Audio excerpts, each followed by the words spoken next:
Bueno, pues muy buenas tardes a todos ustedes. Les damos la bienvenida desde la Universidad CEU San Pablo.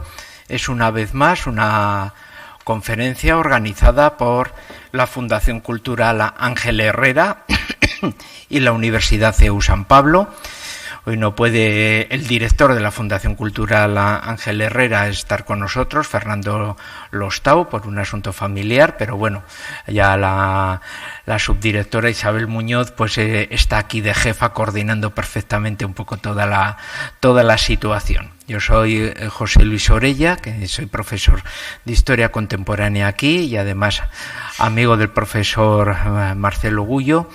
Y por tanto, bueno, pues es desde luego, bueno, que les voy a decir a ustedes que la mayoría pues ya lo conocen por intervenciones desde luego directas a través de YouTube, de todo en los últimos años, ¿no?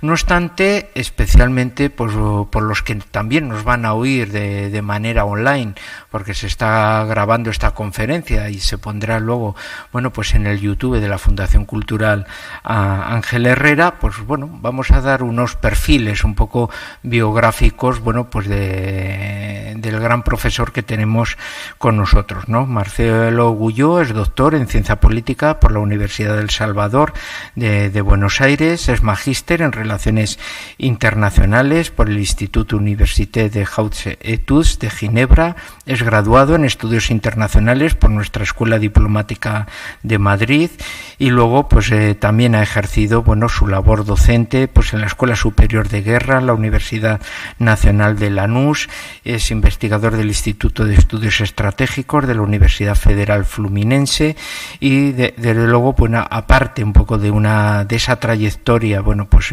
larga académica en diferentes universidades como profesor visitante, pues es autor de diversos libros. Algunos para nosotros los españoles más desconocidos, pues Argentina-Brasil, la gran oportunidad, la insubordinación fundante, breve historia de la construcción del poder de las naciones, insubordinación y desarrollo, las claves del éxito y el fracaso de las naciones, la historia oculta, la lucha del pueblo argentino por su independencia del imperio inglés, Aya de la Torre, la lucha por la patria grande y relaciones internacionales, etcétera, ¿no? Y desde luego con numerosas conferencias, no solo en España, sino en Argentina, en Bolivia, en Perú, en Uruguay, en Brasil, en Venezuela, en Italia, incluso en Rusia, ¿no? Aquí, sobre todo, pues le tenemos conocido pues por sus dos obras más importantes, ¿no? Madre Patria, ¿no? Que podemos decir que la tienen ahí afuera, que salió en Espasa en el 2021, y la más reciente que está fresca y que tienen más ejemplares y que me figuro que la mayoría no tendrán, que es Nada por lo que pedir perdón, también en Espasa, ¿no? Que ya, bueno, pues ya solo su título dice mucho, ¿no?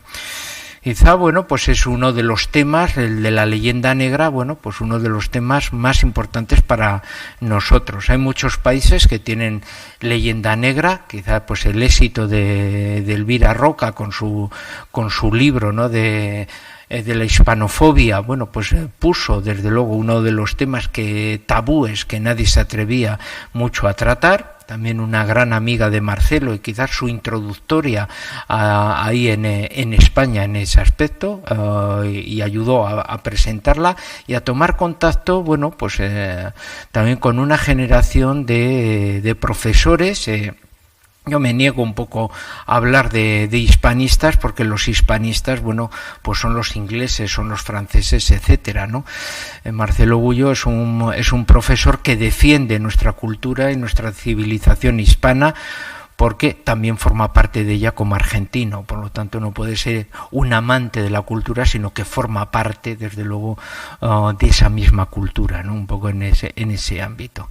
Y quizá, bueno, pues van a ver un poco lo importante que es un poco esa historia, porque, bueno, pues cuando viajamos y nos vamos al extranjero, desde luego no encuentras, no sé, amantes, por los que somos, bueno, muchos de los que están aquí sois alumnos del grado de Historia o lo habéis terminado, o del de Humanidades, bueno, no hay amantes de la historia de Dinamarca, ¿no?, o grandes estudiosos de la historia de Suecia, ¿no?, o esos grandes volúmenes enciclopédicos de la universalidad de la historia, pues no sé, de Estonia, ¿no? O de todos esos países, ¿no? Pues nosotros somos un país curioso, somos una de las naciones más antiguas de Europa. No hemos nacido en el siglo XIX, no pertenecemos a ese romanticismo irracionalista de homogeneidad, de que somos una raza, somos una lengua, y por tanto que es por lo que muchas veces nos juzgan a los españoles, esa pluralidad que nosotros tenemos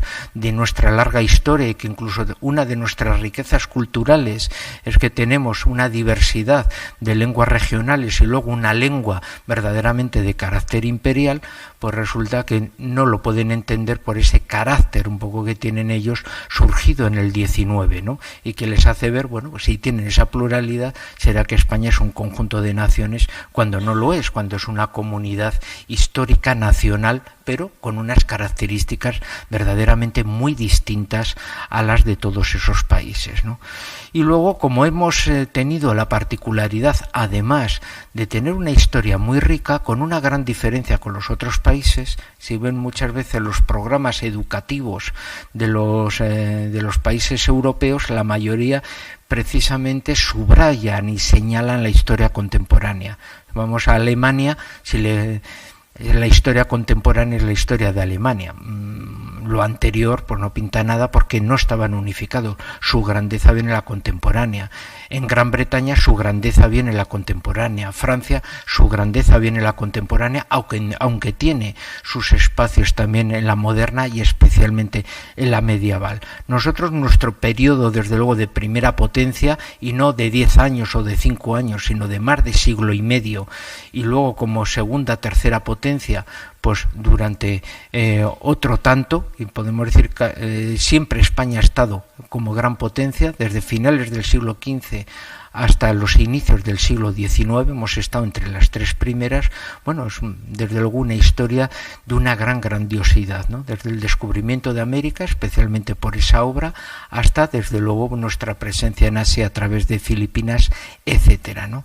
Así que por tanto, bueno, esa profusión, ese hilazón, que no lo voy a descubrir porque se lo voy a dejar al profesor Guyot precisamente que explique esas circunstancias, van a provocar muchísimas envidias, van a provocar muchas rivalidades, y desde luego ese nacimiento de esa propaganda negra contra nosotros, de esa leyenda que por desgracia una de sus consecuencias va a ser que muchas veces la intelectualidad propia de nuestro propio país se la crea y sea la principal herida de nuestra debilidad, ¿no? Que destruya muchas veces, y lo hemos visto, ¿no? Incluso en periodos electorales, la vergüenza de ver cómo algunos políticos incluso actuaban y hablaban casi en contra de nuestra propia identidad, de nuestra propia historia, un poco en ese aspecto, ¿no? Ayudando a divulgar y a dar y a hacer, podemos decir falsamente reales, pues verdaderas mentiras que surgieron en momentos de conflicto, pues hace muchos siglos, ¿no? Para poder un poco sentir ese orgullo de ser españoles y no ver, pues bueno, cómo nuestros estudiantes Erasmus pueden llevar pues la bandera de la Gran Bretaña, de la de Francia, de la de cualquier país, sin ningún tipo de cuestiones políticas, sino sencillamente por pertenencia a un país, y resulta que nosotros no podemos llevar los símbolos de nuestro país porque ya de repente nos vemos casi pues linchados por nuestros propios compatriotas, no precisamente por los extranjeros que lo ven normal. Bueno, pues yo creo que es muy interesante que, bueno, pues un hermano nuestro, porque me niego desde luego a llamar a los hispanoamericanos y a los filipinos como extranjeros, pues otro español continental, bueno, pues está aquí precisamente para ayudarnos a los peninsulares e isleños, que somos los españoles, porque los continentales son los de Ceuta y Melilla, bueno, pues también a tener ese sentimiento de orgullo de pertenencia a una de las naciones más antiguas de España, y que desde luego tenemos una de nuestras historias más brillantes, ¿no? Así que, como vemos y como hemos visto en esos breves retazos un poco biográficos del profesor Guyot, bueno, tenemos a un hombre de peso, un hombre desde luego de gran defensor, y desde luego que no ha sido condecorado por esa defensa de la hispanidad, sino más bien bien lo contrario, ¿no? Ha sido amenazado, ha tenido muchos problemas en su labor profesional y ha sido una persona, desde luego, perseguida un poco precisamente por defender la veracidad de la historia, que es lo que verdaderamente defendemos en esta universidad, cada uno en nuestras facultades. Así que, sin más, paso la palabra al profesor Marcelo Guyó y vamos todos a disfrutar, desde luego, de una conferencia magistral, esencialmente porque va a subrayar dos aspectos muy importantes. Uno, la veracidad de la historia, porque si no está atada a la veracidad, eso no es historia y sería, por lo tanto, un relato que se lo lleva al viento. Y segundo, el sentimiento de orgullo que tenemos que tener todos por ser españoles, haber nacido españoles, y la oportunidad que tenemos en el presente de, como españoles, volver otra vez a mejorar el mundo a nuestra manera. Muchas gracias.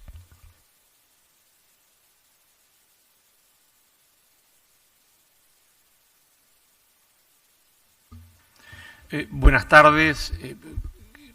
Mi agradecimiento a la universidad, a mi amigo José Luis por la presentación, pero también quiero agradecer hoy la presencia del embajador Archibaldo Lanús, embajador de la Argentina, que me acompaña hoy acá, que ha tenido la deferencia de venir a escucharme. Fue y es para mí un gran maestro, lo leía desde que estaba en la universidad estudiando ciencia política, y después Dios quiso que lo conociese y que tuviésemos una relación de amistad. Así que muchísimas gracias, embajador, por su presencia, que me honra.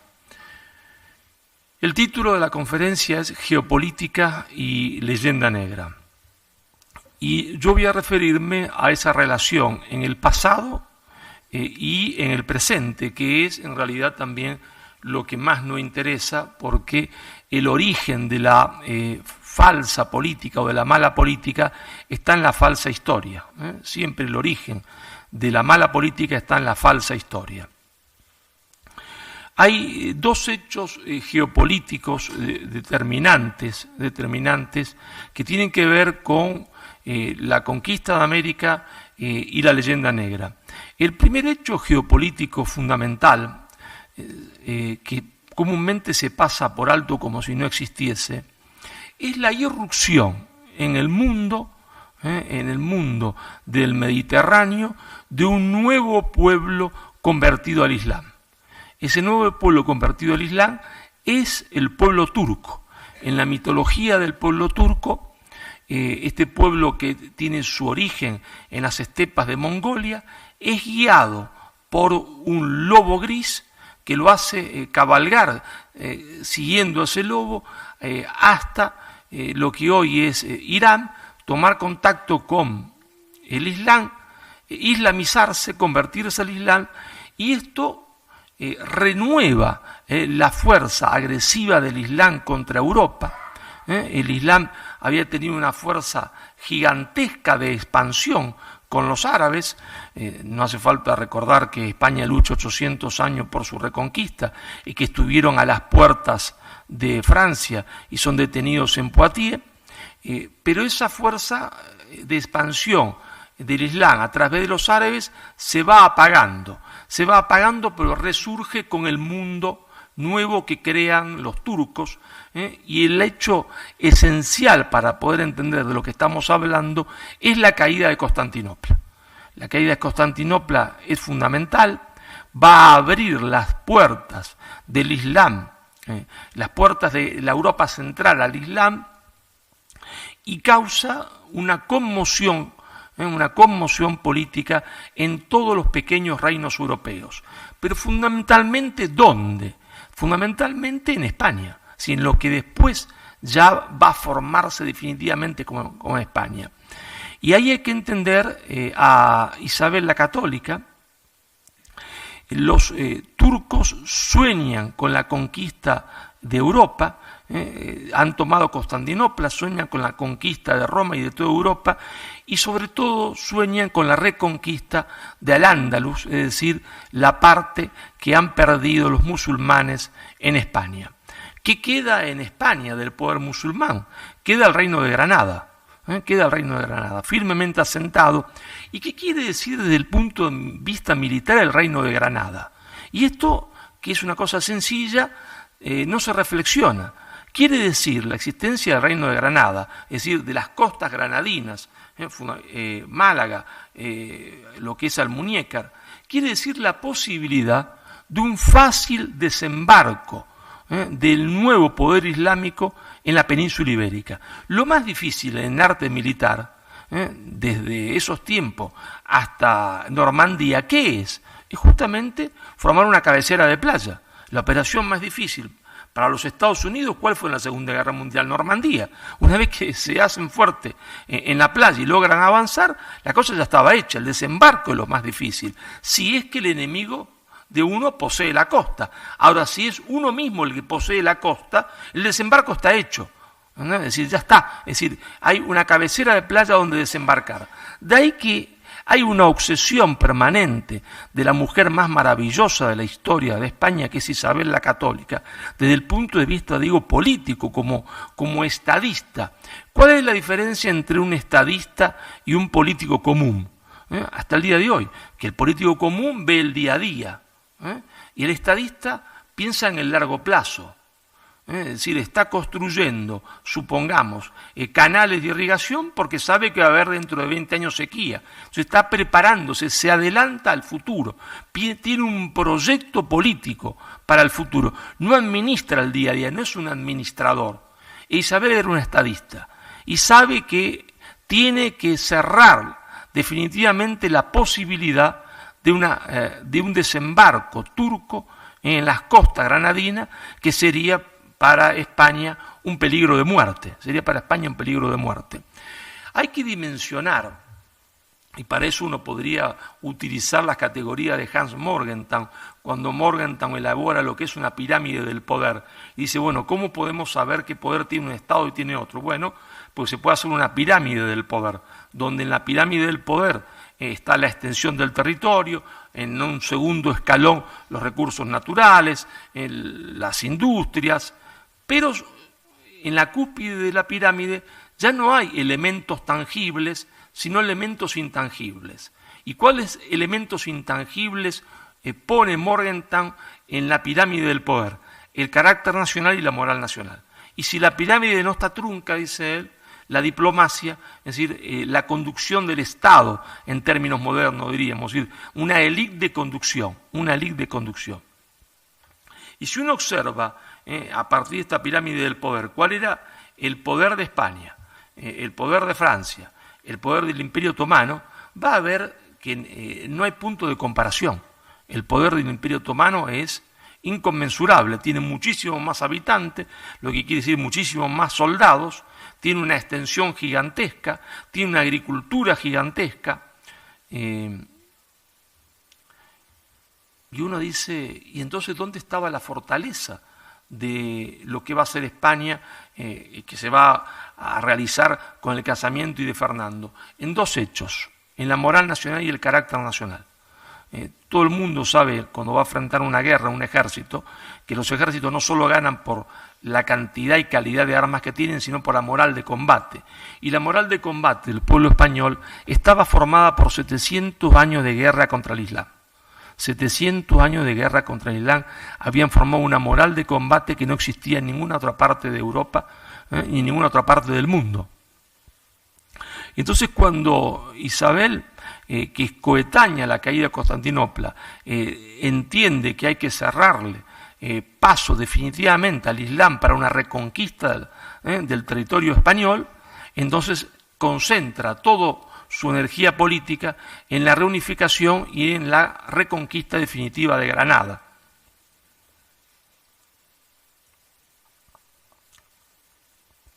¿Y cómo se engarza esto con el descubrimiento de América?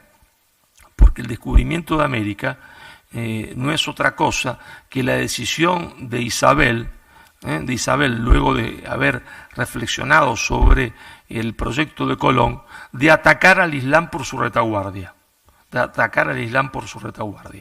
Ese es el proyecto, no otro. Es atacar al Islam por su retaguardia. Por eso no atacarlo por el camino que se había tratado siempre yendo para Jerusalén, yendo para el este, sino hacia el oeste, atacar al Islam por su retaguardia. En ese propósito también estaban los portugueses, ciertamente, con una figura extraordinaria que fue Enrique el Navegante. Pero el proyecto portugués consistía en bordear la costa del continente africano, que no sabían muy bien cómo era, para atacar al Islam por su retaguardia. Ese es el proyecto de Enrique el Navegante, Zagreb, que era una especie de NASA de la época, e Isabel toma la idea de Colón, atacar al Islam por su retaguardia, pero navegando hacia el oeste. Y no se abandona la reconquista del norte de África, pero es una nueva opción. Y ese navegar hacia el oeste hace que España se encuentre con América. Y España, ¿no es cierto?, va a descubrir América. Sí, claro. Hoy, desde el pensamiento negro legendario, ¿no es cierto?, ya desde los preparativos del quinto centenario, se niega que España descubriese América. Bueno, porque la gente ha perdido hasta el uso de las palabras, ¿no? Entonces no saben qué quieren decir descubrir. Eso se lo voy a demostrar, como hago en clase, con los alumnos de una forma muy sencilla. Este es un vaso, ¿no? Ustedes no saben que es un vaso, ¿no? No saben. El vaso está cubierto, ¿verdad? Hay un velo sobre el vaso, el velo que tenía América. Si alguien viene y mira por un costado, descubre el vaso, pero no dice nada, ¿ha descubierto el vaso? No. Posiblemente los fenicios hayan llegado a América. Posiblemente también los vikingos, seguramente a Groenlandia y el norte del Canadá y Estados Unidos. Observan, pero lo mantienen oculto. Solo cuando yo hago esto, desvelo, descubro el vaso, lo doy a conocer al mundo, lo descubro. Eso quiere decir darlo a conocer. Los otros se habían guardado el secreto, no lo habían dado a conocer, descubro. Entonces España descubre América, pero no sabe qué es América. No sabe qué es América, pero sí sabe lo que América tiene que ser.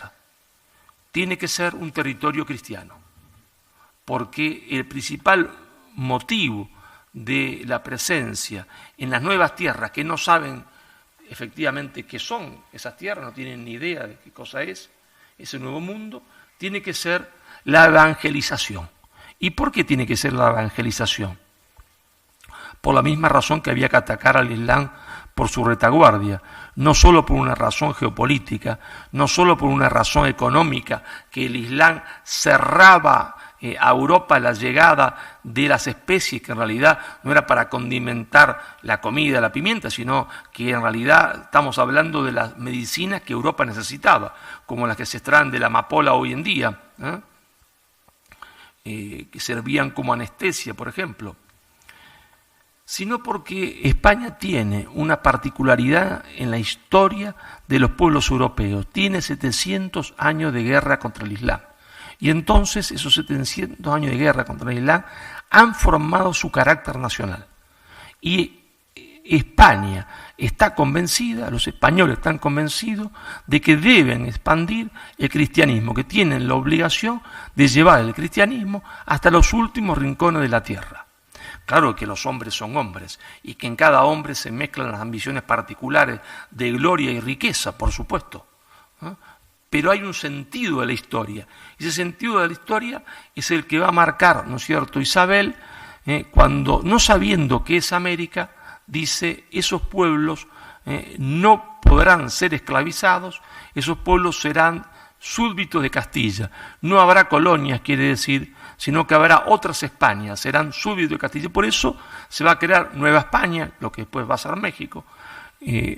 Muchos no saben que a la Argentina, lo que va a ser el virreinato del Río de la Plata, le habían puesto el nombre de Nueva Andalucía, a Chile Nueva Extremadura, Nueva Castilla para el Perú, es decir, otras Españas. Se tiene que ir a evangelizar, Pero claro, España se topa, ¿no es cierto?, con con América, es un imprevisto, la misión evangelizadora. ¿Y con qué se encuentra? La verdad es que no se encuentra con un paraíso terrenal, no, es una mitología absoluta. Con lo que se va a encontrar es con un infierno, con un infierno. ¿Por qué?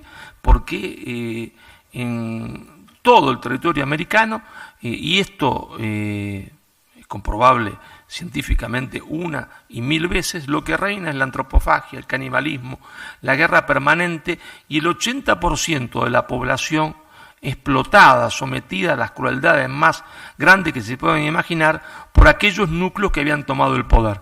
Yo siempre lo ejemplifico en el caso de México porque es el de más rápida explicación.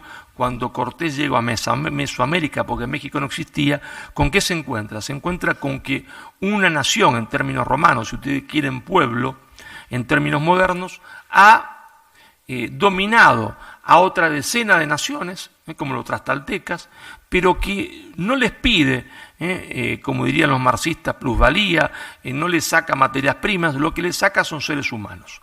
Son seres humanos los que van a llevar al altar de Tenochtitlán, pero no para sacrificarlos como un acto religioso, no. Prescott, que es negro legendario, que está a favor de los aztecas, dice se llevan 20.000 personas por año, pero no puedo negar ni discutir, porque no, que la cifra de 150.000 sea totalmente errónea, la mía es 20.000. Si 20.000 personas por año que le arrancaban a los otros pueblos, a sus hijos, a sus nietos, para llevarlo a un altar, ¿para qué?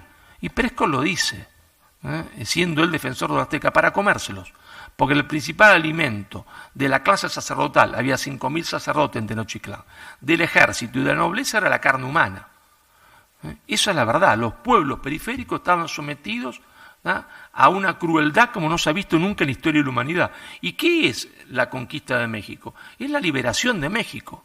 Es decir, pero no hecha por Cortés, porque sería imposible pensar que un pequeño grupo de hombres, de apenas 700 hombres, con 4 arcabuces viejos, que tardan un montón en encargarse uno y otro, y 4 caballos, que los indios abrieron el primero y dijeron, esto no es ningún animal sagrado, ya lo abrimos, se muere como cualquier animal, y estos españoles sangran como cualquier hombre. Es imposible pensar que se rindieron porque pensaban que eran dioses o que tenían caballos o arcabuces. Es una cosa muy sencilla de explicar. Un ejército es vencido por otro cuando el otro ejército es superior en número o tiene mayor moral de combate. Y resulta que Cortés lo que hace es juntar a los pueblos de la periferia con la idea de derrotar al imperialismo antropófago. Cortés no era ningún santo, ni le promete, se entiende, el paraíso en la tierra, no. Cortés lo único que les dice, miren señores, si ustedes marchan conmigo, lo que se va a terminar acá es el imperialismo antropófago. Después mando yo, le dice Cortés, pero cualquiera de ustedes que se ponga en los zapatos de un tlaxcalteca dirá, este señor barbudo me dice que va a mandar él, pero que a partir de que él mande no va a haber más sacrificios humanos. Pero marcho con él, porque es la contradicción principal. Mao Zedong decía, cuando se analiza una circunstancia histórica o política, lo que hay que observar es cuál es la contradicción principal, porque hay muchas contradicciones secundarias, puede haber cientos, pero uno solo es la principal, la que decide la situación, la más importante. ¿Y cuál es la contradicción principal en términos maoístas, marxista-maoísta, de lo que pasa en América? Muy sencillo, que la gente tiene que elegir entre seguir viviendo o dejarse matar por los aztecas. Y para seguir viviendo elige el proyecto de Cortés, terminar con el imperialismo antropófago de los aztecas, porque las otras contradicciones, ¿quién me va a explotar?, son secundarias, porque no me importa quién me explota si estoy muerto. Entonces yo quiero seguir viviendo. Después que siga viviendo, veo las otras contradicciones. Y eso es lo que hacen los indios, no son ningunos estúpidos. Dicen con Cortés porque nos asegura que nunca más nos van a quitar 20.000 personas por año. Pero ustedes saben, traspolado a términos modernos, porque había 4 millones de personas en América Central, es decir, en Mesoamérica. ¿Qué quiere decir 20.000 personas por año? Quiere decir 400.000 personas por año hoy. Si los aztecas mataban 400.000 personas por año en los altares, según las cifras de Prescott. Si ponemos las cifras que Prescott dice, no me atrevo a decir que sean falsas, de 150.000 da 2 millones de personas por año. En 20 años, 20 millones de personas. Es una cifra monstruosa. Y lógicamente Cortés formó un ejército de 300.000 hombres y derrota a un ejército de 200.000 hombres, claro, porque tenía 100.000 hombres más y mayor moral de combate, porque esos hombres combatían por su libertad, por su vida, lógico. Entonces, como decía Vasconcelos, la conquista de México la hicieron los indios, claro, la hicieron los indios. ¿Qué es lo que hubo después de la conquista?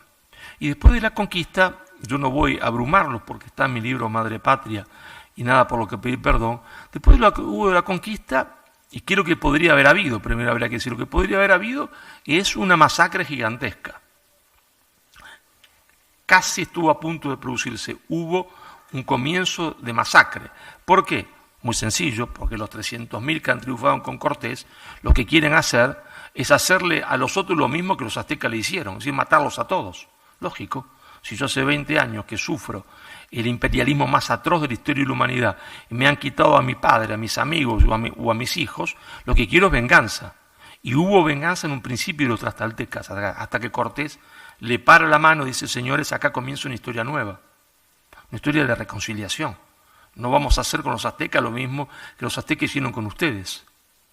Y no solo le para la mano a los tlaxcaltecas, sino que dice, tiene que haber una reconciliación con los aztecas, hay que respetar a la clase noble azteca, sus títulos de propiedad hay que respetarlos, hay que incorporarlos, y se va a inundar, se va a sembrar, ¿no es cierto?, todo Mesoamérica de hospitales y de escuelas. De hospitales y de escuelas. Si la intención de Cortés y de España era solamente ir a robar, si solo le interesaba el oro, ¿para qué funda, se entiende, centenares de hospitales? Uno podría decir para los propios españoles. Bueno, los propios españoles eran 700 y nunca hubo ejército de ocupación, cosa que demuestra que no hay conquista, porque a una conquista la tiene que seguir necesariamente un ejército de ocupación. Si no hay ejército de ocupación, como yo fui conquistado, ni bien estos son poquitos o se van, chau, se acabó, los mato a todos de nuevo. No porque, a diferencia de Irak, cuando los Estados Unidos va, que tienen que mantener un ejército de ocupación que después no sabe cómo mantenerlo, acá en México no hubo ejército de ocupación porque no era una ocupación, era una liberación. Y por lo tanto, el ejército español combate en Flandes, combate en Italia, combate en Francia, pero no es trasladado a América. El ejército español no se trasladó porque es innecesario. Porque el orden que se va a crear, siendo un orden injusto a nuestros ojos actuales, claro, si no había Estado benefactor, no se va a pretender que Cortés hiciese un Estado benefactor en México, ¿no? Y que hubiese salarios como los actuales en España, ni que hubiese seguridad social, sería ridículo pensar eso. Pero el Estado que se hace era más justo que el anterior, lo dice, se entiende, la hija de Montezuma. El mundo que hemos construido es un mundo superior, más justo que el mundo de mi padre, que entre otras cosas se casa con españoles y con uno de ellos tiene nada más que 5 hijos, ya había tenido otros. Es decir, hay mestizaje. ¿Y por qué hay mestizaje? Porque España está marcada por la idea de Isabel, que ha dicho, cásense indios con españolas y españolas con indios. Porque Isabel entiende que si eso se produce, no hay relación metrópoli-colonia. Entonces, hospitales, mestizaje, creación de colegios. ¿Colegios para quién? Para los indios, que eran trilingües. Donde se hablaba nahual, donde se hablaba español, se hablaba y se escribía. Pero ¿cómo se escribía en nahual si los aztecas no sabían escribir? Los aztecas no tenían gramática, no tenían ni idea de la escritura. Son los sacerdotes católicos los que van a enseñarle a ellos a escribir y lo que le hacen su gramática, lo que posibilita que haya literatura que la podemos ver hasta el día de hoy en nahual, si no, no tenían ninguna. Era todo tradición oral, no tenían escritura. Pero también va a haber una gramática quechua 15 años antes que existiese una gramática inglesa o alemana. Y también se van a crear universidades. Y en esas universidades, ¿qué se va a enseñar? Se va a enseñar lo que se está enseñando en España, pedido del rey, que reflexionen sobre cuál es el origen del poder. Y que el poder, dicen en Francia, que viene de Dios. Y el rey pregunta, ¿es cierto? Lo que dicen en Francia, que el poder viene de Dios y Dios se lo da al rey. Sí, claro, le contestan en la escuela de Salamanca. Pero el poder viene de Dios, pero no se lo da usted al rey, se lo da al pueblo. El pueblo lo delega al rey para que gobierne como un padre.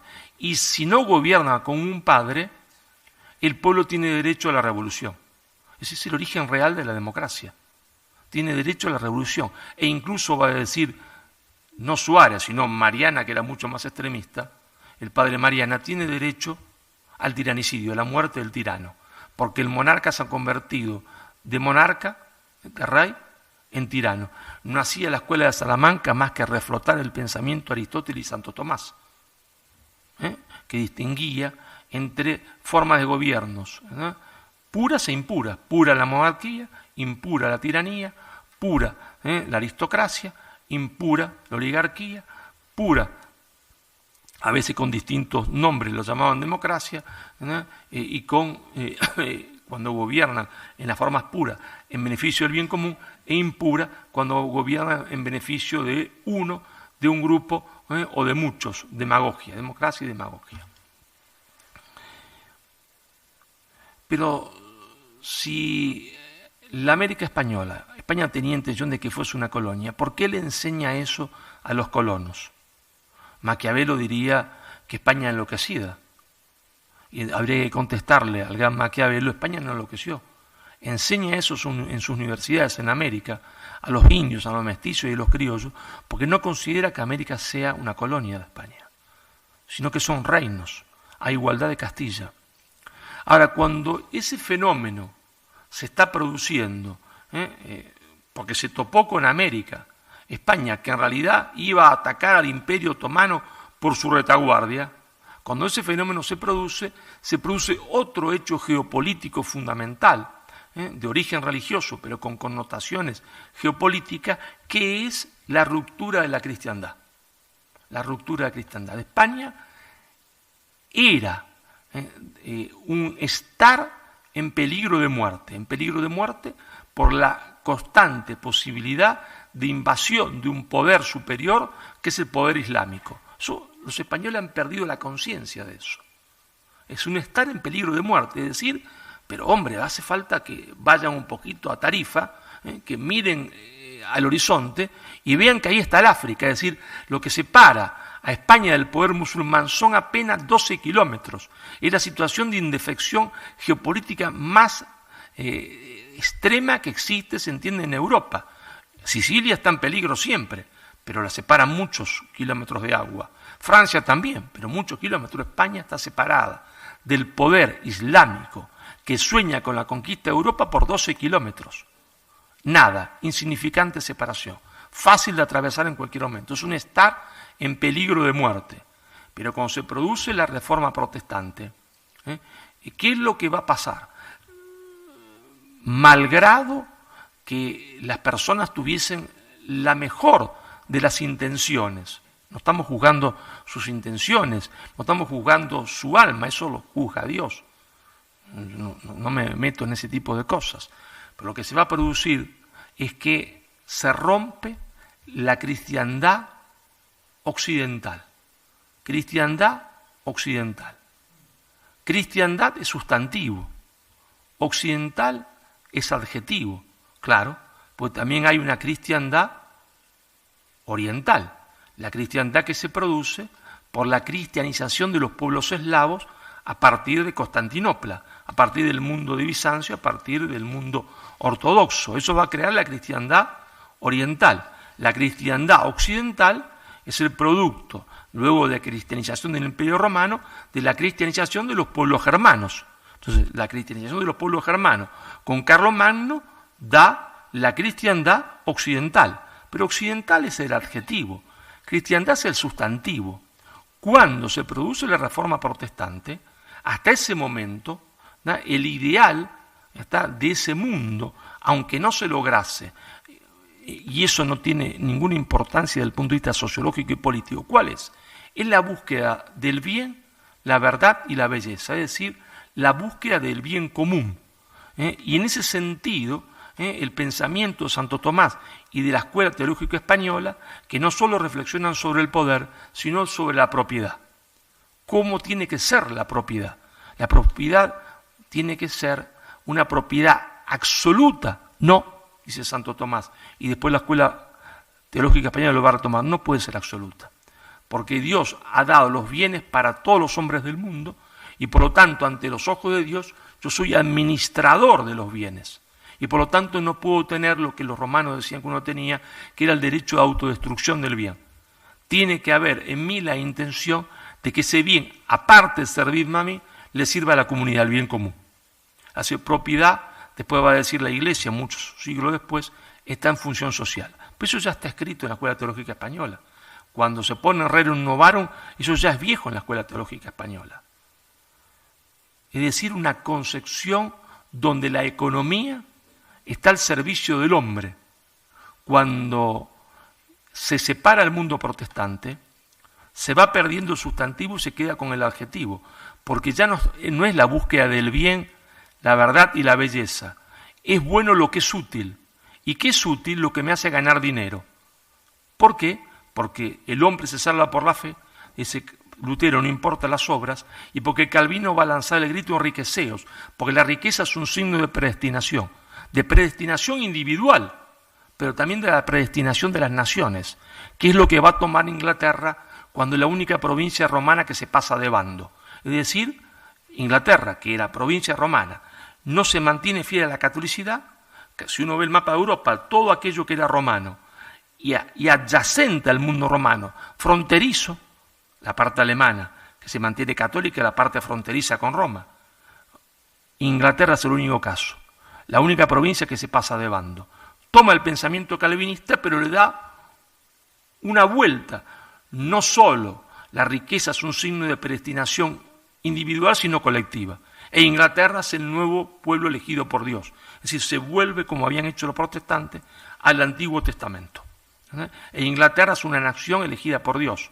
Y no importa lo que hagamos para ser ricos, no importa nada, porque la riqueza es un signo de predestinación. Y va a instaurar Inglaterra la idea del utilitarismo, la idea de que el egoísmo puede engendrar en economía un bien, cuando filosóficamente es imposible que un conjunto de males engendre un bien, con más de males no puede dar nunca un bien, pero Inglaterra ha elegido otro modelo económico, otro modelo político, y el modelo político cristiano, que después va a ser solo católico, de la cristiandad occidental, ¿dónde queda? Solo en España. Queda reducida España. ¿Y por qué queda reducida España? Preguntarán ustedes, ¿qué pasa con Francia? ¿Y qué pasa con Italia? Bueno, Italia no existe, está políticamente desunida y no tiene ningún peso político. Hay pensadores, pero poderes minúsculos con otros que serán rápidamente después el campo de disputa entre Francia y España. ¿Y qué pasa con Francia? Francia, lo que pasa es que el rey es un rey protestante que se hace católico, porque París bien vale una misa. Ya no va la fe a guiar el poder, sino que la fe va a estar al servicio del poder. Y España representa, en términos sociológicos y en términos políticos, la posibilidad de una globalización distinta de la globalización que proponen los ingleses. Si el mundo marcha hacia la globalización, claro, el comienzo de la globalización es el descubrimiento de América y después el descubrimiento del resto del mundo. Pero había dos posibilidades de globalización. Una globalización a partir de la vieja idea de la cristiandad occidental, que después será el catolicismo, y una globalización a partir del pensamiento protestante calvinista que va a ejemplificar Inglaterra. Y entonces, si España era un peligro de muerte, está en peligro de muerte porque tiene que enfrentar al Islam, ahora va a tener que enfrentar a otro poder. ¿Cuál es ese otro poder que va a tener que enfrentar? El poder británico, el poder inglés. Y va a estar también en peligro de muerte contra ese poder. Ese poder no solo va a envisionar América, sino que va a tener un modelo de cómo debe construirse la sociedad y cuál debe ser la relación entre los hombres en esa sociedad, antagónico al modelo español, completamente antagónico. Y entonces, esa Inglaterra que no ha creado de la leyenda negra, porque la leyenda negra había nacido en Italia, después había tomado cuerpo en Alemania para galvanizar a la propia tropa en contra de los católicos, y que después había tomado más cuerpo político en los Países Bajos con la Casa Orange, se va a convertir en geopolítica en Inglaterra. Y por eso, esa mentira, porque la leyenda negra, ¿qué es? Una mentira donde se exagera los aspectos negativos de la conquista española de América sin nunca ver los positivos, como una balanza. Pero esta balanza nadie pone los aspectos positivos, solo pone los aspectos negativos. Claro que hay aspectos negativos, pero una balanza tiene dos partes. La leyenda negra solo carga una de las partes en la balanza, y en la otra no carga nada. Entonces, Inglaterra va a fomentar la leyenda negra, ¿y con quién la va a fomentar? No, la va a fomentar con aquellos que ellos tienen contactos en el mundo hispánico, que son los contrabandistas, ¿no? Porque piensan, como decía Hans Morgenthau, que es el creador del término imperialismo cultural, que quiere decir, si un Estado A convence a una élite de un Estado B de una idea, de una ideología, de una doctrina, no necesitará imponerle por la fuerza lo que quiere el Estado A al Estado B, porque la ley de conducción de ese Estado hará lo que quiere el Estado A sin necesidad de que se lo diga, porque está convencido de esa idea. Y no se olviden ustedes que es Inglaterra quien va a protagonizar a través de los organismos secretos que Inglaterra ha creado, la prédica de la leyenda negra a toda la aristocracia, fundamentalmente de los puertos como Guayaquil, Buenos Aires o Caracas. Para que una mentira persista en la historia, hace falta que cumpla una función geopolítica, si no la mentira se desvanece. Si cumple una función, esa mentira después se desvanece porque ya no cumple ninguna función. A nadie le interesa, entonces va perdiendo peso. Inglaterra la sostiene a través de la historia, pero cuando se cumple su objetivo, que es que las repúblicas hispánicas se incorporen al mercado mundial que Inglaterra conduce, uno podría pensar, la leyenda negra tiene que disminuir, bueno, y desaparecer. No desaparece porque aparece el poder norteamericano, y el poder norteamericano tiene que tomar la leyenda negra. ¿Por qué? Porque ellos son una pequeña franja entre el Atlántico y los Apalaches, pero el sueño y el proyecto político de una élite de conducción extraordinaria, que son los padres fundadores, Washington, Jefferson, pasando primero por Benjamin Franklin, Hamilton, ¿cuál es? La creación del Estado continente, del Atlántico al Pacífico, pero en medio del territorio español, el 60% territorio español. Entonces hay que demonizar a España. ¿Por qué hay que demonizar a España? Muy sencillo, porque el pueblo norteamericano no es un pueblo imperialista, de ninguna manera. No es un pueblo en sí mismo per se expansionista, no. Solo está dispuesto a combatir si el otro si considera el otro el demonio, si no, no. Y si considera que lo han agredido, y si no, no. Entonces había que demonizar a España para que ese pueblo se pudiese lanzar a la conquista de un territorio que era un territorio español y que después va a ser mexicano, claro, ¿no? Pero cuando le roban a México su territorio, Tratado de Guadalupe Hidalgo, 1848, 60% del territorio, uno podría pensar, la leyenda negra tiene que disminuir. No, para desgracia de España estaba Cuba. Y entonces ellos piensan en construir, a semejanza de los romanos, el Mare Nostrum, es decir, el dominio sobre el mar del Caribe, las Antillas, y por lo tanto hay que seguir con la prédica de la leyenda negra. Bueno, uno podría pensar, está bien, cuando Estados Unidos logra su objetivo, se queda con Cuba, no la incorpora, pero pone en la enmienda Platt, que le hace una semicolonia a Estados Unidos, se queda con Filipinas, entonces la leyenda negra tiene que disminuir, porque ya no sirve a ningún poder político. Bueno, para desgracia de España se produce, ¿no es cierto?, la revolución bolchevique, que no tiene ni idea de España, ni qué es España, ni qué es América, pero en 1930, cuando los partidos comunistas se reúnen en Buenos Aires, los partidos comunistas de la América del Sur, dicen, ¿qué hacemos acá? Y la orden del comité, ¿cuál es? Reflotar la leyenda negra. ¿Por qué? Si reflotamos la leyenda negra, reflotamos el indigenismo. Si reflotamos el indigenismo, porque entonces había un paraíso terrenal, España lo interrumpe, hay que echar todo lo que vino con España, religión, valores, y volver a repúblicas indígenas, y en ese congreso se establece que hay 1.700 naciones indígenas que tienen derecho a su autonomía, a constituirse como estados, a partir los estados ya partidos, Bolivia en 18, Perú en 4. ¿Ellos qué piensan? De esta forma desestabilizamos el patio trasero de Estados Unidos. Y si podemos, en Río Revuelto, ganancia de pescadores, una de las repúblicas no las quedamos nosotros. Congreso de 1930. Yo en el libro no voy a aburrirlos, pongo todos los datos, cómo se reúnen, cuáles son los objetivos, todo. Bueno, no tienen mucho éxito porque irrumpe en la historia argentina el fenómeno del peronismo y entonces el Partido Comunista defiende a los trabajadores, pero no tiene trabajadores. Los trabajadores están con el peronismo y el peronismo ha apartado a los trabajadores, ¿no es cierto?, del marxismo-leninismo, y uno entra o entraba en Argentina al despacho de un secretario general del gremio de panaderos, del gremio de metalúrgicos, del gremio de ferroviario, y en vez de la hoz y el martillo estaba una imagen de la Virgen, el crucifijo y Jesucristo.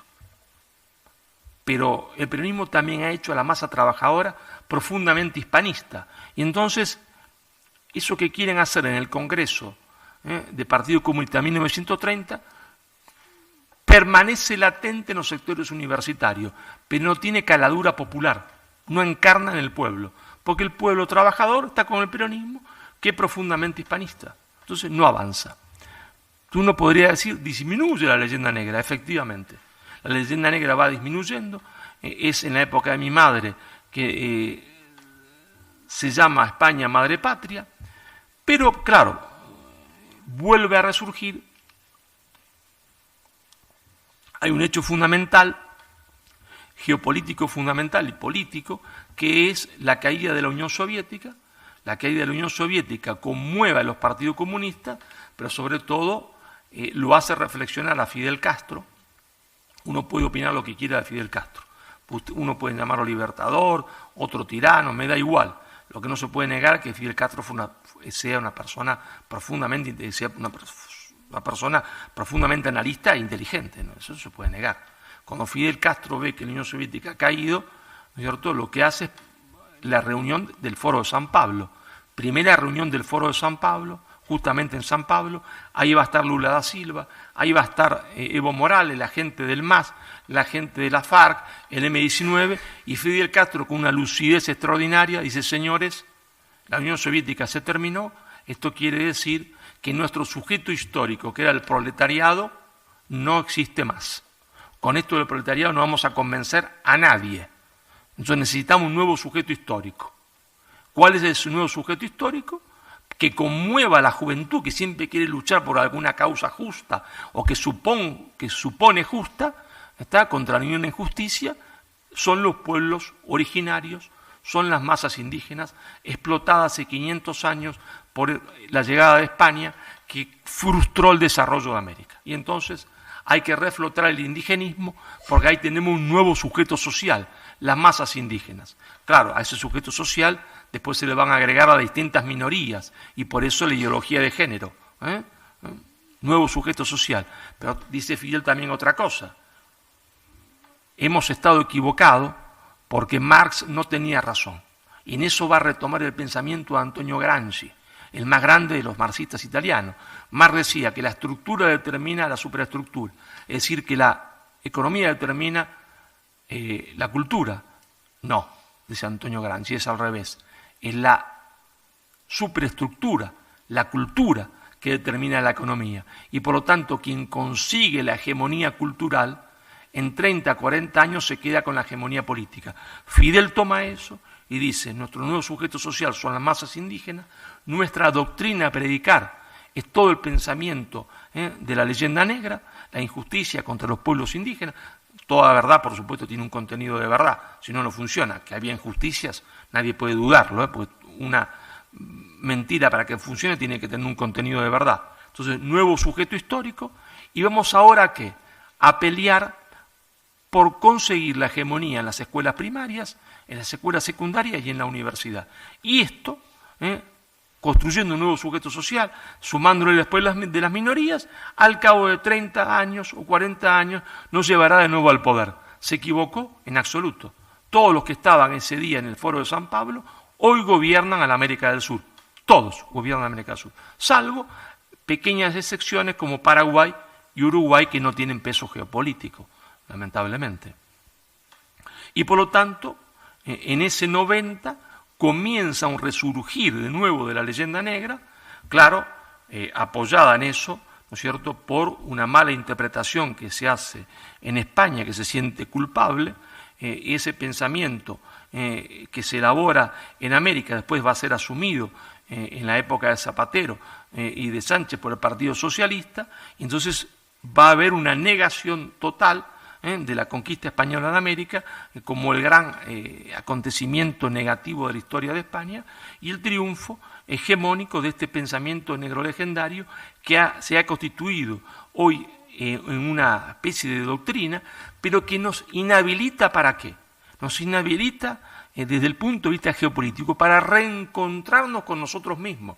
Sí es cierto lo que dice el pensamiento negro legendario, que hay que volver a 1.700 naciones indígenas distintas. ¿Qué quiere decir? Que va a haber 4 Perú, que es lo que quería Castillo, que va a haber, se entiende, 18 Bolivia dentro de 40 años, porque no se van a entender ninguno con los otros, porque cada uno va a hablar una lengua distinta.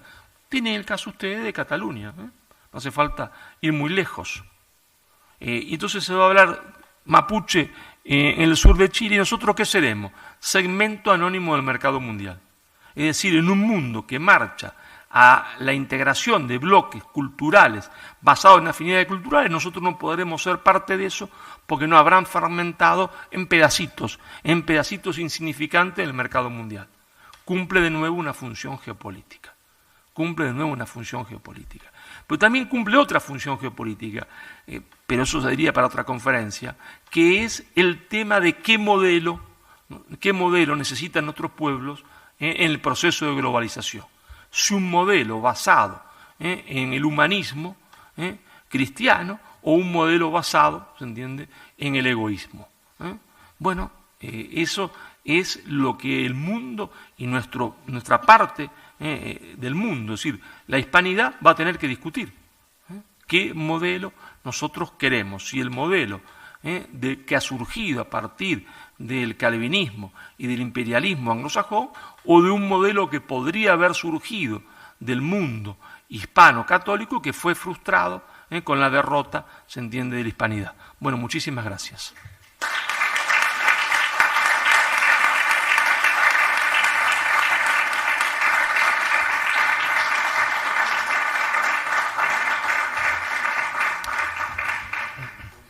Bueno, disponemos de minutos para los que esta magistral ponencia del profesor Guyot pues les haya alentado una serie de preguntas, ¿no? Así que si hay alguien que quiera hacer alguna pregunta, pues sí.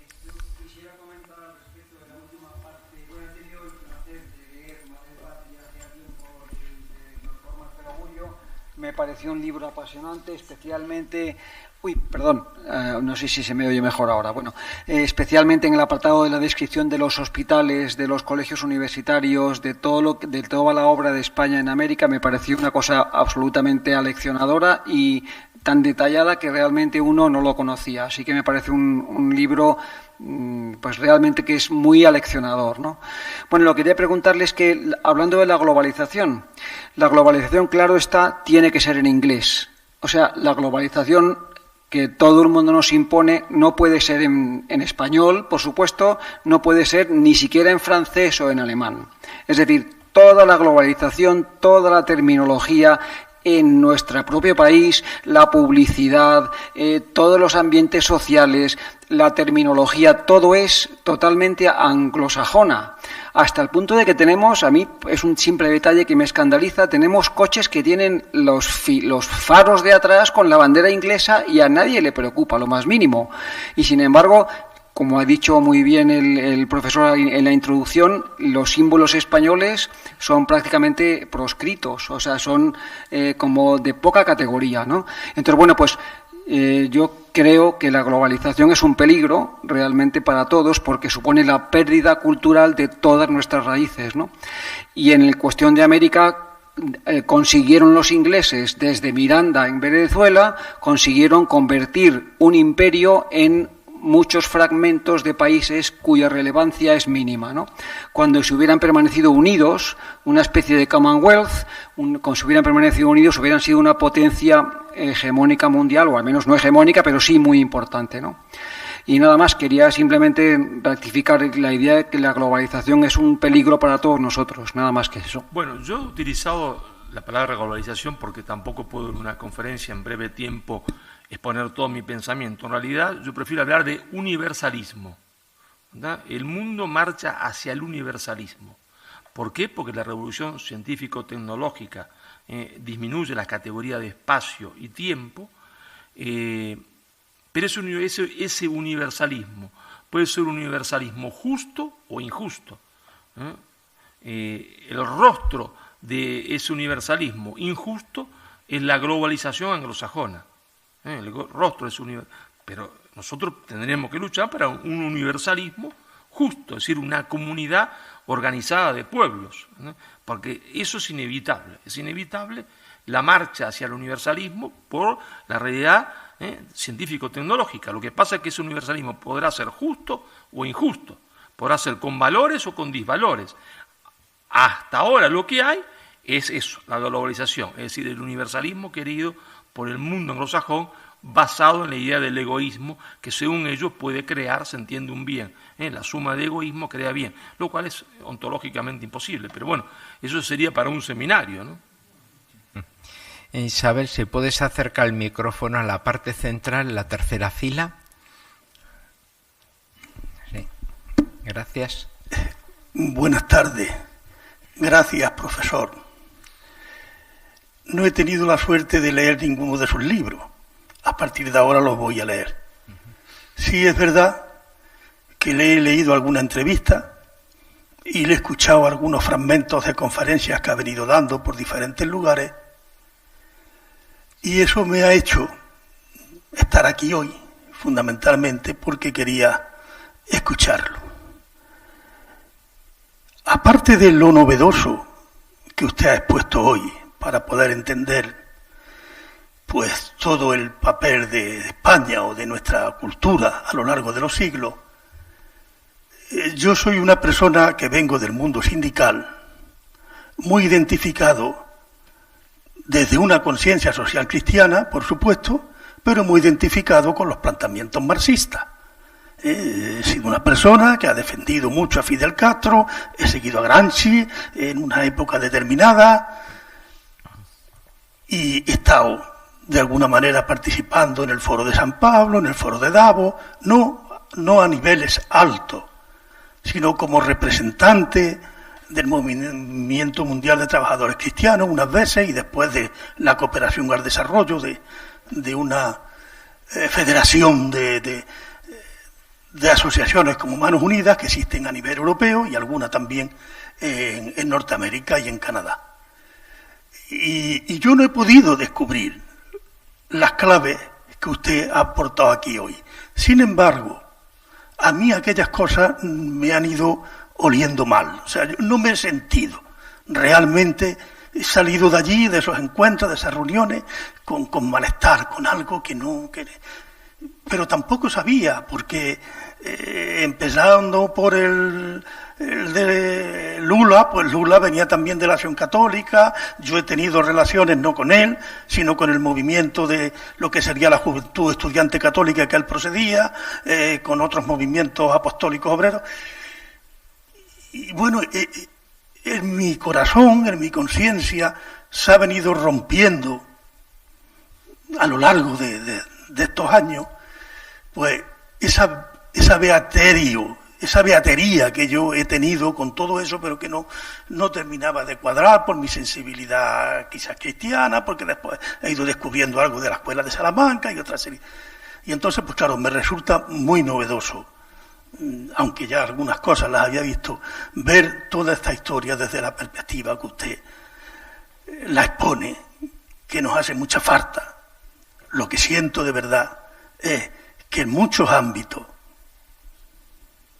social cristianos o de izquierda más o menos, pues todo esto es rechazado. Y luego he tenido alguna experiencia en Ecuador, en Salvador, incluso en Argentina. De llegar allí y ver todo el discurso indigenista que allí me he encontrado, con grupos, con personas que le hemos estado ayudando económicamente desde España. Lo primero ha sido muerte y muerte y muerte a los genocidas españoles y verdaderamente qué triste él. Y aquí vendría mi pregunta, porque si no podría dar otra conferencia, perdón. Usted, con la perspectiva que tiene, con los conocimientos que tiene de todo este mundo, hacia dónde va, alguna luz, alguna esperanza de que vaya desapareciendo esa leyenda negra que tanto daño nos hace a tocar en nuestra cultura, porque tal como aparecen las cosas, dice uno, pues nos queda seguir sufriendo. En fin, solamente era eso.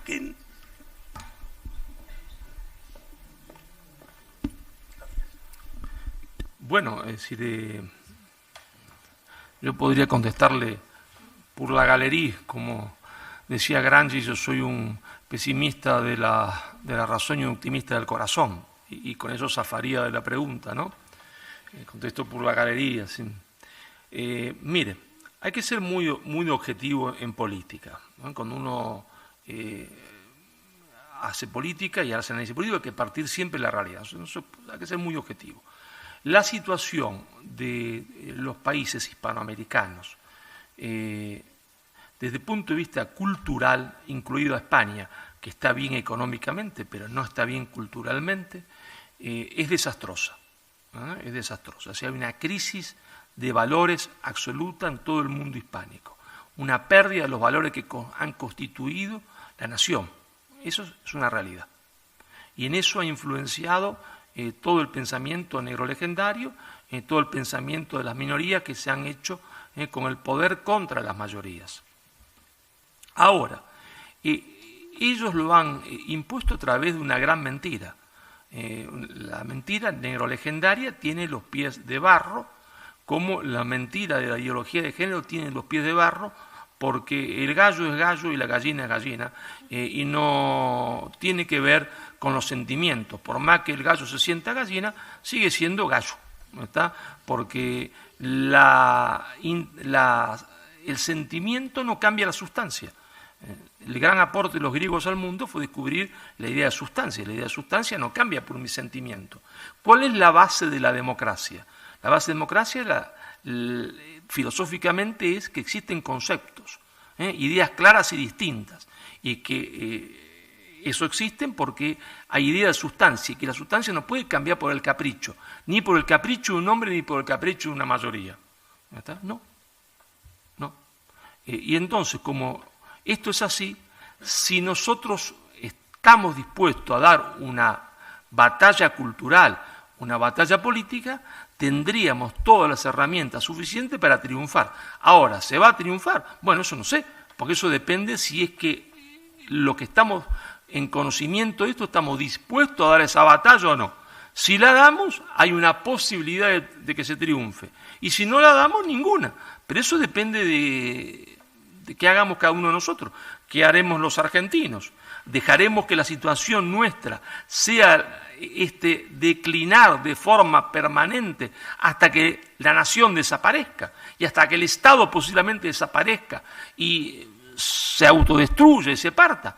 Bueno, si los argentinos no tomamos las riendas de la situación y no hacemos nada, así será. ¿Está? Así será. Pero eso depende y siempre tiene que haber un pelotón de valientes que haga la propuesta, que lleve las cosas hacia adelante. Y después veremos. Y si no resulta, bueno, cada pueblo tiene el destino que se merece. Y entonces mereceremos nosotros nuestra desgracia. Nos la habremos ganado. Pero lo importante es dar la batalla. Después el resultado no puede saberlo nadie. Eso es objetivo. Yo no puedo decir que vamos a vencer o vamos a hacer... No, yo lo único que puedo decir, se puede dar una batalla y tenemos las herramientas para darla. Ahora, ¿cómo va a ser el resultado? Y no lo sé. ¿Alguna pregunta más? Sí. Buenas tardes. Agradecerle mucho, profesor, su conferencia. creo que el gran acierto de su obra y en general de su prédica es que sitúa, y tal como nos ha descrito en este relato, la clave en la cuestión religiosa. La cuestión religiosa es lo central y verdaderamente, a diferencia yo creo que de lo que hacen otros autores que también combaten la leyenda negra pero desde otro ámbito, por ejemplo la profesora Roca Barea, es situarlo en esa clave religiosa y en decir que es verdaderamente la clave de toque, ¿no? El punto verdaderamente de odio, ¿no? Hacia lo que es la cristiandad, que luego quedó reducida en España y América y luego quedó muy, muy reducida ya en la España peninsular. Entonces, claro, la fe cristiana es una fe jerárquica, institucionalizada, apostólica, y mi pregunta es esa: ¿cuál es la labor, el papel de la Iglesia? ¿Cuál ha sido en las últimas décadas especialmente? ¿Y cuál puede ser ahora? ¿Y qué pueden hacer si no unos soldados y sus generales, en cierta manera, abdican de esa defensa de una fe que es en el fondo, más allá, como usted bien ha dicho, de lenguas distintas, de etnias y razas distintas, de continentes distintos, cuando es verdaderamente lo que nos da esa unidad? ¿Cuál es el papel de la Iglesia, o como católicos qué debemos hacer o qué debemos pedir de nuestras jerarquías a este respecto? Muchas gracias. Bueno, usted me hace una pregunta para un seminario, ¿no? Pero bueno, no es que no quiera responderle, ¿no? Pero, primer punto, que me interesaría aclarar. Yo soy un hombre de fe, pero cuando yo hablo del catolicismo y el cristianismo, lo hablo con respecto a los valores, porque la fe es individual. Yo puedo tenerla, él puede no tenerla, pero un filósofo como fue Gustavo Bueno, español, o como Elio Jaguaribe en el Brasil, decía: yo soy un ateo católico. Elio Jaguaribe fue mi maestro, él no creía, no tenía fe.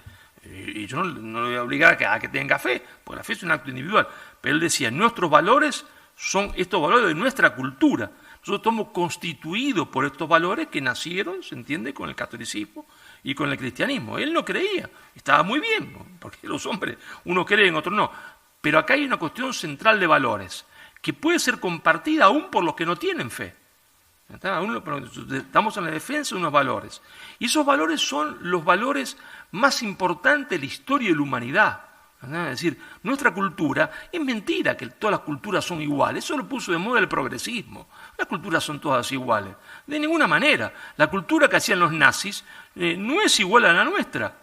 Y podemos decir que hay culturas superiores unas a las otras, pero por supuesto. Es una mentira progresista que nadie se atreve a desafiar.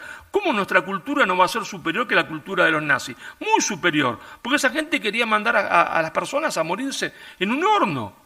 ¿Cómo no va a ser superior la nuestra, que habla de justicia, de libertad, de dignidad? ¿Cómo no va a ser superior? Claro que es superior. Eso es lo que nosotros defendemos, ¿está? Y eso es lo que somos constitutivamente. ¿La Iglesia podrá acompañar o no acompañar? A mí no me molesta que la Iglesia no acompañe, porque son hombres y los hombres también se equivocan. Y entonces le voy a poner un ejemplo. Cuando estaba don Pelayo, ¿verdad?, así estuviese con 20, con 400, con 2000, así fuesen los musulmanes 20.000 o 2000, no me interesa la cifra, ¿verdad? En esa batalla que fue la batalla de Covadonga, el que fue a pedir que se rindieran fue un obispo. Un obispo le fue a pedir. El obispo acompañaba a los musulmanes. Es decir, las tropas invasoras musulmanas eran encabezadas por un obispo católico. Y fue a pedirle a don Pelayo que se rindiera. Y le hizo un discurso a don Pelayo para que se rindiera. Y don Pelayo le dijo: cuando terminemos con los musulmanes, vamos por vos. Chao. Listo, la respuesta, ¿no?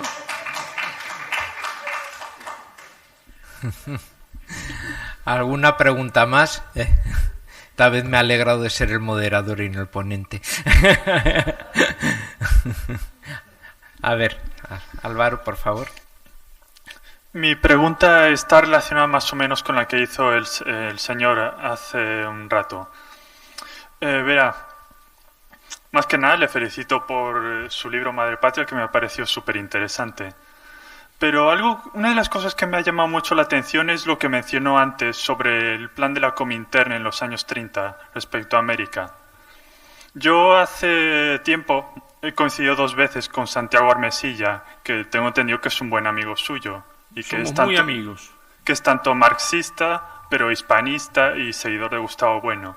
Así es. Y respecto a la cuestión esta de la Comintern de querer apoyar a los pueblos originarios y de permitir la creación de distintas repúblicas, yo me pregunto, en las veces en las que os habéis encontrado, ¿ha llegado a haber alguna discusión o discrepancia sobre el papel que ha tenido el marxismo a largo plazo en la situación actual de Hispanoamérica? Y si eso ha sido algún impedimento sobre coincidir en algún plan para poder recuperar un poco esa hermandad entre España y los países hispanohablantes. Muchas gracias. Bueno, yo lo invito a que lea el capítulo de mi libro Nada por lo que pedí perdón, donde yo desarrollo todo lo que fue la conferencia de los partidos comunistas en Buenos Aires, cómo ahí ellos planifican, porque ahí también usted va a ver, ¿no es cierto?, va a ver que había otro marxismo también en Argentina, otra izquierda, distinta a la izquierda que se reúne en el Partido Comunista, una izquierda que en la terminología argentina la conocemos como izquierda nacional. Esa izquierda nacional estaba encabezada, entre otros, por Jorge Abelardo Ramos, por Hernández Arregui. Esa izquierda va a reivindicar, se entiende, la unidad de todo el continente de Iberoamérica, va a reivindicar los valores, no siendo ellos hombres de fe. Es decir, ahí había una izquierda nacional que anteponía los intereses de la nación a los intereses internacionalistas. Y esa izquierda podría haber sido una alternativa a política muy interesante. Yo no fui parte de esa izquierda, pues no lo soy, pero sí tenía excelentes relaciones con Abelardo Ramos, siendo yo muy jovencito, ¿no? Porque lo conocí siendo muy jovencito. Pero Alberto Metol Ferré, que fue uno de mis maestros, fue gran amigo de él, ¿no? Gran amigo de él. Por eso, cuando vemos la cuestión del marxismo, nosotros en Argentina, en España es muy difícil de hablar de esto. ¿Por qué? Porque en España no hubo nunca una izquierda nacional. La izquierda fue siempre internacionalista, destructora de la nación. En cambio, en Argentina hubo una izquierda nacional, ¿no? Cuando hay una izquierda nacional, quiere decir que hay una izquierda antinacional, como puede haber una derecha nacional y una derecha antinacional, ¿verdad? Por eso nosotros, en nuestra terminología, hablamos siempre, ¿no es cierto?, de movimiento nacional, de causa nacional, ¿está? Y dentro de ese movimiento nacional hay un sector de izquierda nacional, de derecha nacional, porque la cuestión fundamental es la cuestión nacional. En España es difícil porque la izquierda, hasta la llegada de Gustavo Bueno, hoy de Armesilla y de otros, ¿no es cierto?, no había una izquierda nacional, y entonces la izquierda, siempre siendo internacionalista, estaba del lado, se entiende, de enemiga de la nación. Pero en Argentina sí, por eso se puede rescatar, es posible ser rescatado un pensamiento de izquierda nacional que contribuya muchísimo a lo que estamos hablando. ¿Alguna pregunta más? Porque hay que tener en cuenta que antes de terminar el profesor Guyot pues firmará los libros de los que hayan comprado. Entonces, pues bueno, necesitamos también ese tiempo para ello. Y que compren los libros, ¿no? Bueno, por supuesto, pero no creo que vayan a ser de donación, ¿no? Y así en este caso. ¿Alguna pregunta más? Bueno, pues si no hay ninguna pregunta, pues bueno, les invito a ustedes a comprar los libros que tienen allí en la entrada, y el profesor Guyot bueno, les dedicará los libros gustosamente. Y muchísimas gracias a todos ustedes por habernos visitado y haber estado aquí.